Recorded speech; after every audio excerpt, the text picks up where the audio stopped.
Hello students. Today we are going to discuss about ideal and non-ideal solutions. Ideal solutions are those which obey Raoult's law over a range of concentration, whereas non-ideal solutions are those which do not obey Raoult's law over a range of concentration. Now, what do you understand by Raoult's law?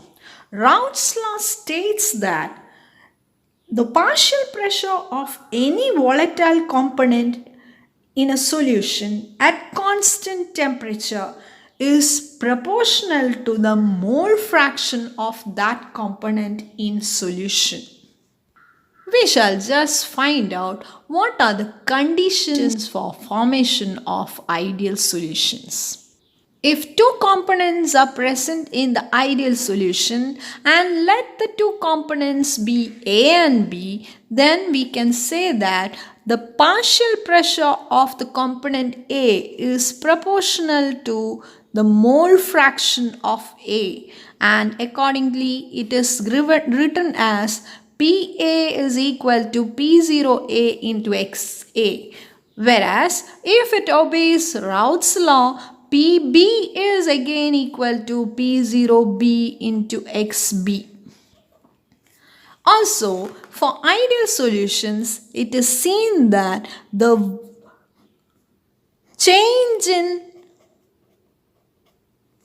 volume is found to be zero, and there is no change in the enthalpy of the solution when two components are mixed together.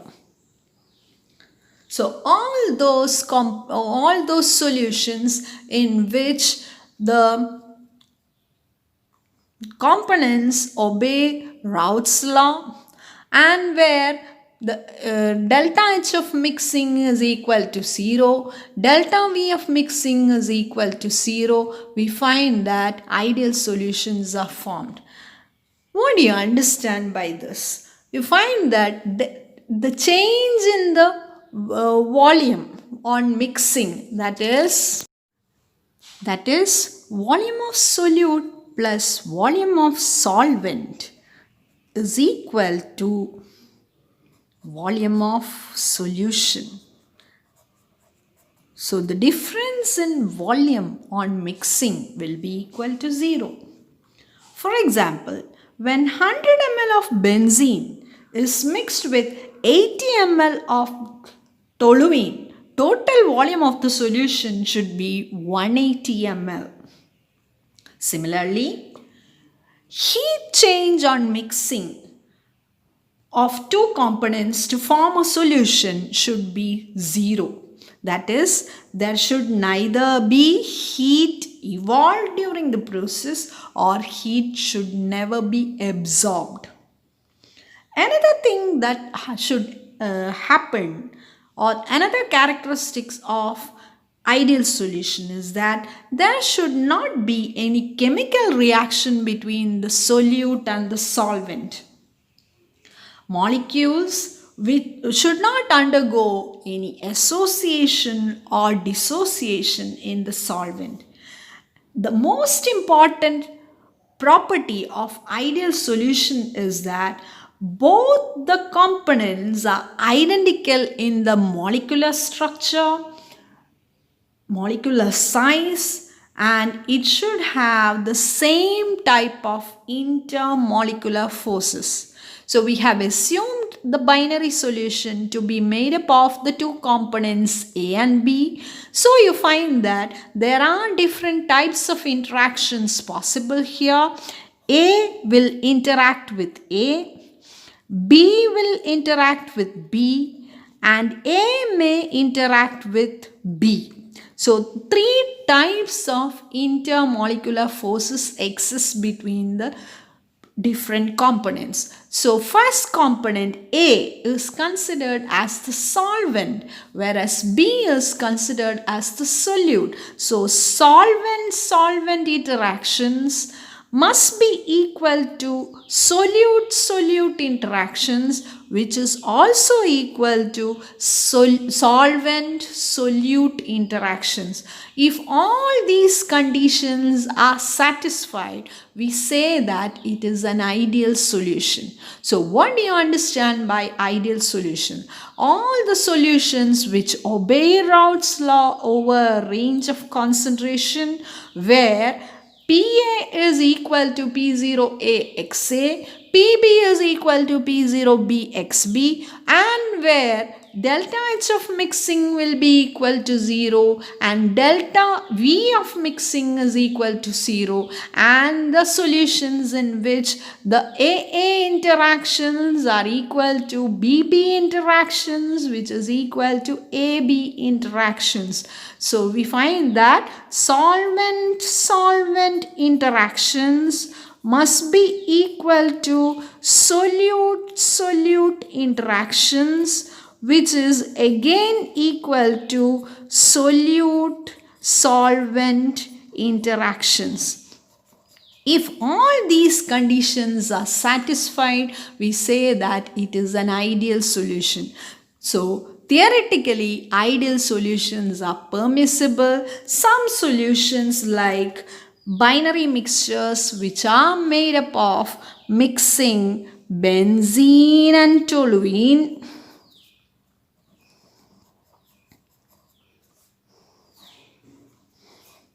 normal hexane, normal heptane,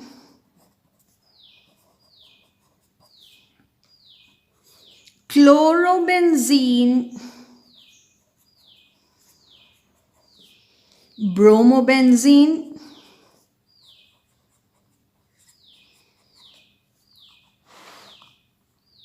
chloroethane,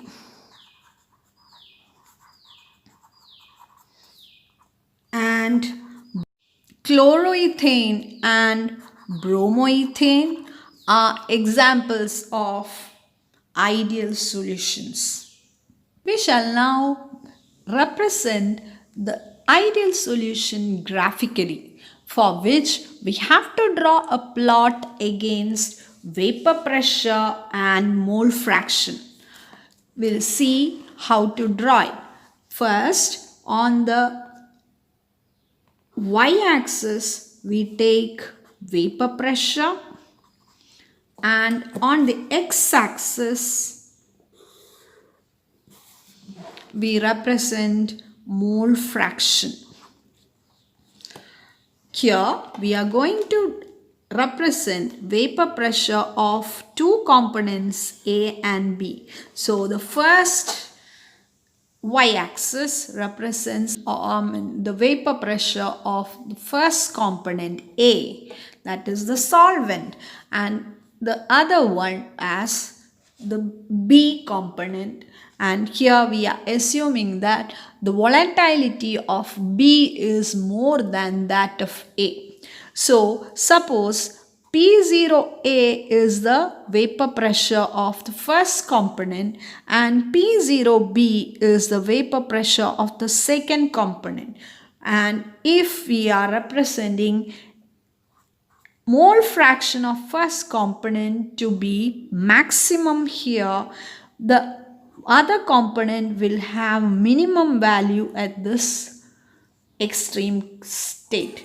Whereas at the other extreme you have XA minimized to 0 and XB to be maximum, that is 1. Now we have learned that according to Raoult's law, vapor pressure keeps on changing linearly with that of the mole fraction. So when we move towards the right side, the amount of A keeps on decreasing, which decreases the vapor pressure, and we find that the graph will be represented in a linear manner as PA is equal to P0A XA, whereas PB, you find that it keeps on increasing linearly from left to right because the mole fraction of B component is keeping on increasing. So you find that it will be linearly rising up to the maximum value P0B on the next side.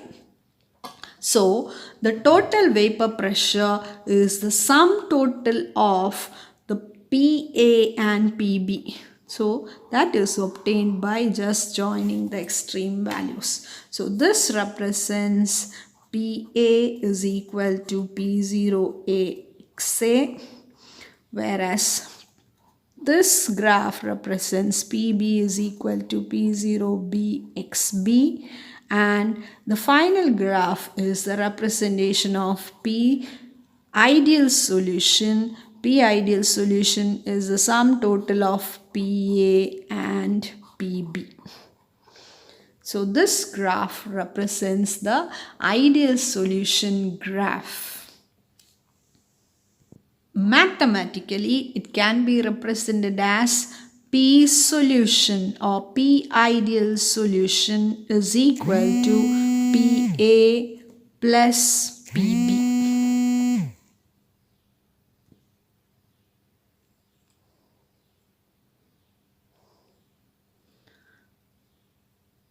Mathematically, P ideal is equal to PA plus PB, which is equal to P0AXA plus P0BXB. So in terms of A, if you write, in terms of XA, if you write, we get the equation as P.